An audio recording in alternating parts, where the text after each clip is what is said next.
This is an experiment.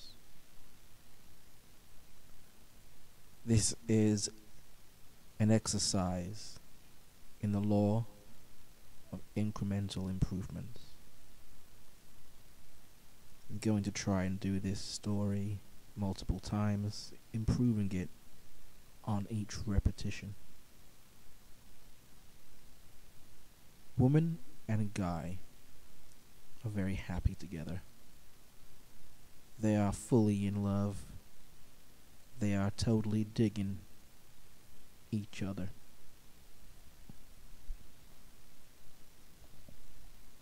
Guy is a passionate individual.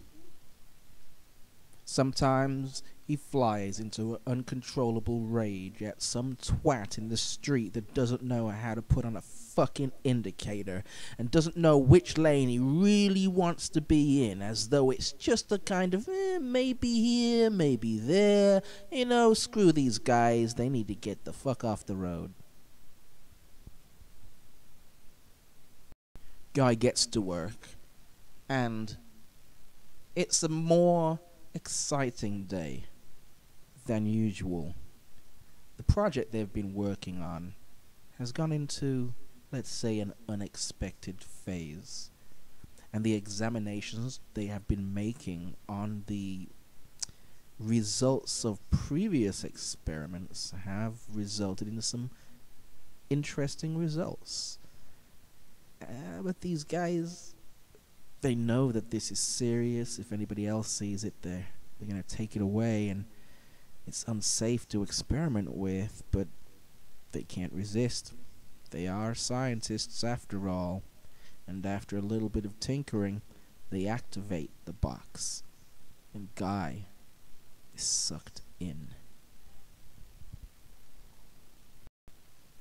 He's in there, floating in nothingness, a vast expanse of potential, yet nothing ever happened there. No sounds, no sight, no light, nothing. Nothing at all. He was there, he waited and waited and panicked until finally his body began to grow old. One day, at length, at long, impossibly long length, floating in that void, our Guy saw a rope. There was something on the end of it, but it was something, anything. It could have been a ball of cyanide or a rabid Rottweiler. He was still gonna grab onto it. It was the first mote of something he'd seen in God only knows how long. God's not talking here.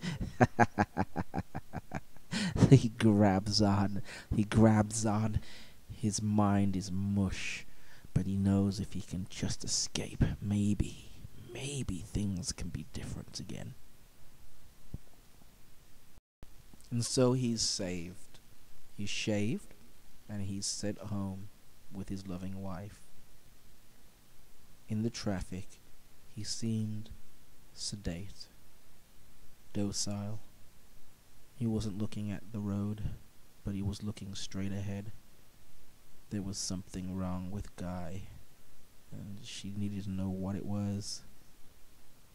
However, he hasn't said a word. There's something wrong with Guy. She made him some food. She poured him a beer. She whispered, "I love you," in his ear. He seemed to understand, but he couldn't react.